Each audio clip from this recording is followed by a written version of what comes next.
Kain po tayo. Yan ay niluto kong gulay. So, ayan. Okra. Makalat. Beans.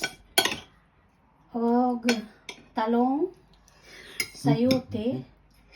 Tapos ang halo pala niyan ay hipon.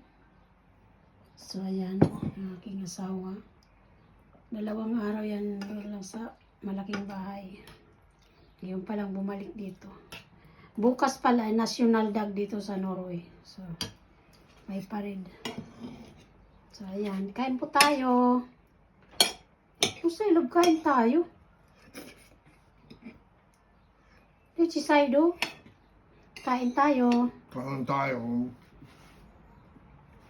Ayan. Kain tayo.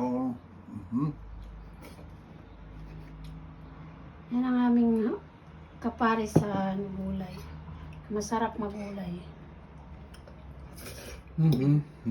Kumakain niya ng asawa ko ng gulay. Yan siya mapili. Lalo pag mga gulay. Kaya ayaw niya ng may kanin. Gusto niya lang Yan, sarap. Yan. So, ayan yung aking maninin. Ayan, makain siya. Carrots. And thank you so much for watching sa aking mga viewers, sa aking subscriber. Maraming salamat po sa inyo. Bye!